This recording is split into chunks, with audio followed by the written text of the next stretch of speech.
Fala, nação rubro-negra, muito bom dia, Deco na área, se é que pode dar bom dia, né, nação? E aqui quem tá falando é o Deco CRN. Primeiramente, agradecer a todos que estão assistindo esse vídeo. A galera que tá chegando a primeira vez no canal, se inscreva no canal, deixe seu like e compartilhe com os amigos, tá bom? Então, nação, a gente tá aqui para falar sobre o que aconteceu ontem na derrota do Flamengo para o Fluminense por 2-1. Né, o Flamengo que até começou bem o jogo, né, aparentando ser um time contundente, né, um time que ganharia de uma maneira boa do Fluminense depois do que fizemos no jogo contra o Fortaleza, né? Aquela vergonha, o Flamengo apático em campo, o Flamengo desinteressado em campo. E aí, infelizmente, o Flamengo saiu com empate de lá, né? Vendo a diferença para o São Paulo aumentar depois de uma derrota do próprio Fluminense para o São Paulo no Maracanã. Esse mesmo Fluminense que estava com alguns desfalques, né? Dentre eles o Nenê, que para mim é o jogador mais perigoso do time do Fluminense, o jogador de armação. Sem o Marcos Paulo, né? Jogador, né, de frente, um jogador que incomoda bastante. E o Fluminense que vinha de uma certa crise, porque desde que o Odair havia saído do tricolor carioca, o Fluminense não havia ganho de ninguém, tá? Ganho de ninguém. Então isso era já um presságio, né? Assim, digamos assim, do que poderia acontecer com o Flamengo, né? E infelizmente, novamente, houve um apagão, né, no time do Flamengo no segundo tempo, depois de um primeiro tempo razoável, né? O Flamengo foi bem até os 40 minutos, até a hora do gol do Arrascaeta, e depois parou de jogar, né? O Fluminense que veio somente para defender, não tinha jogada de contra-ataque praticamente, tinha o Wellington Silva para fazer essa jogada de velocidade, mas não conseguiam sair, né, da sua defesa, com o Fred mais à frente.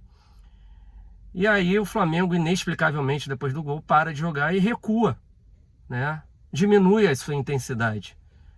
E a gente esperando com que o segundo tempo o Flamengo voltasse como começou o primeiro tempo. Mas nada disso aconteceu, o Flamengo sentou na vantagem e o Fluminense sentiu que o bicho não era tão feio assim, né? E partiu para cima do Flamengo.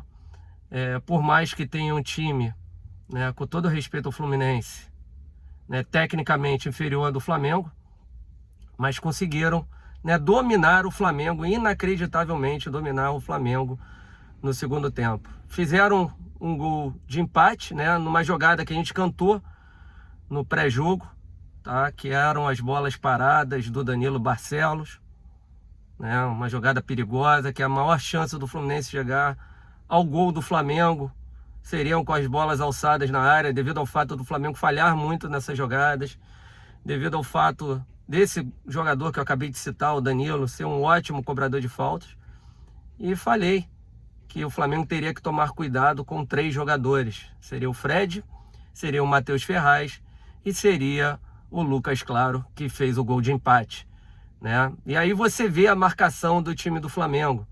Quem está marcando o Lucas Claro é o Isla, que larga na marcação, depois o Felipe Luiz, que demora para chegar em cima do jogador. Não era, na verdade, para ter um zagueiro em cima deste jogador? Então é complicado, nação. É complicado o que a gente viu.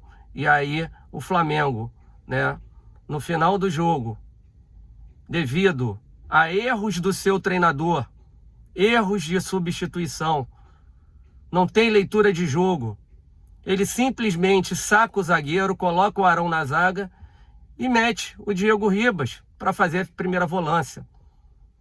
Isso só ajuda o Fluminense a ganhar mais o campo do Flamengo, porque o Flamengo perdeu totalmente a marcação no meio de campo. Com o Gerson cansado, sentindo câimbras no final, quem marcava ali no meio campo do Flamengo? Everton Ribeiro morto em campo, Arrascaeta, um dos poucos que tentava, Bruno Henrique numa partida ruim, e o Pedro, né, que entra no lugar do Gabigol, que inexplicavelmente, por mais que o Gabigol tenha perdido aquele gol inacreditável no início da partida, não pode ser sacado do time do Flamengo. Um jogador diferenciado. Ele, Arrascaeta, Bruno Henrique, podem decidir numa bola. Para mim, 3 jogadores que não podem sair do time do Flamengo em hipótese nenhuma. Já diferente do Everton Ribeiro, que só foi sair aos 42 do segundo tempo. Então, resumindo para vocês, né, a partida do Flamengo foi o que o Arrascaeta falou no final da partida, né, o melhor da partida, conforme a Rede Globo, que para mim, por mais que ele às vezes suma da partida, é o jogador mais criativo, é o jogador que sempre tem que estar próximo do gol adversário, não jogando atrás, buscando a bola. A Arrascaeta teve uma chance no primeiro tempo, que chutou na mão do goleiro, né, de esquerda, mas entrando como um segundo atacante, como aquela posição que a gente gosta de ver, que ele jogava com o Domi, né, que foi uma das poucas coisas que o Domi fez de bom, o posicionamento do Arrascaeta. E aí o Arrascaeta sai frustrado da partida, falando que da maneira que jogou não podemos ser campeões mesmo. E ele está com razão. Ele está indignado. Como vem jogando, né, o time do Flamengo. E cadê o treinador, né, que fala em erros grotescos? Cadê ele? Cadê a moral dele junto aos jogadores? O Flamengo parece um time que está no parque de diversões, que não está nem aí para sua torcida, que não respeita a instituição, né? E esses erros grotescos vêm como um erro que aconteceu com o Felipe Luiz, que é um jogador que sempre teve o sonho de vestir o manto sagrado. Mas cadê a concentração dele para o jogo? Como é que pode um jogador da idade dele, com a experiência dele na Europa, jogar uma bola para trás, cortando o meio, sabendo que aquela perda de bola ali poderia gerar o que gerou aquele gol? Isso a torcida do Flamengo não merece. A torcida do Flamengo merece muito mais. E vem aqui a minha indignação, né, com a postura dos dirigentes do Flamengo. Eles têm que acordar para ontem. Na minha visão, hoje o Rogério Ceni não poderia mais ser treinador do Flamengo. O Flamengo precisa de um treinador que cobre desses jogadores. É muito difícil o Flamengo pegar 15, 20 jogadores e negociá-los. É mais fácil o quê? Trocar o treinador. Ah, porque o Flamengo terá que pagar multa. Meu irmão, na verdade quem deveria pagar era quem contratou, né? Com esse erro de planejamento. Erraram uma vez e erraram a segunda vez. Não poderiam ter errado novamente. E o fizeram. E jogaram o ano do Flamengo, né? O ano, não, a temporada, né? 2020, 2021, esse início no ralo. E a gente vendo, né, grandes rivais aí, né, se estruturando e o Flamengo regredindo. Isso é uma vergonha. Então, por favor, acorde diretoria, acorde Marcos Braz, acorde Bruno Spindel.